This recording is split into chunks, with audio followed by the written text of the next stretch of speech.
I was flying with a guy named Joel Arnoff. He was a young captain, Air Force Academy graduate, and he and I flew about 45 or 50 missions, and this was his second tour over there.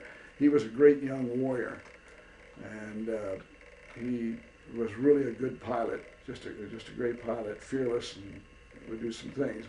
And so we picked up some of the toughest missions over North Vietnam. And this night we had on our wing Dean St. Pierre and John Cruz, two great young men. And Joel and I rolled in, went across the target, and dropped our bombs, and we decided to make one pass. And we pulled up, and I keyed up the mic and said, "Two, be careful. They're shooting down there, and it's dark." And the next thing we saw was a fireball on the hillside. And, John and Dean were down. There was no radios, no handheld emergency radios, no beepers from the airplane.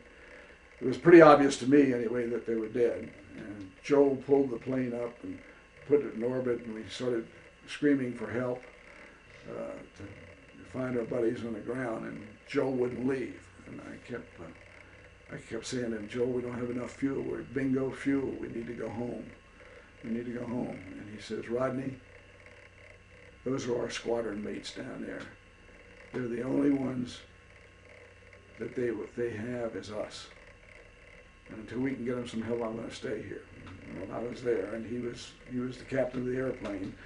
So we stayed up there until we finally got some help, and then we went back and we landed and debriefed the mission, and still no indication from the ground. In fact, they're not back yet. They still haven't brought them back.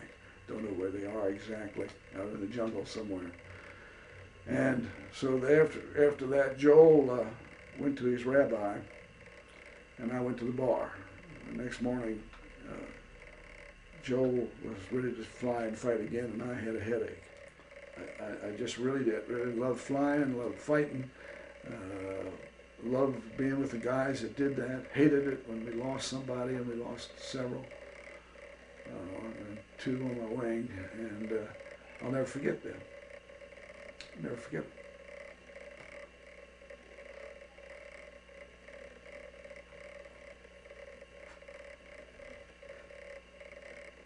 I wish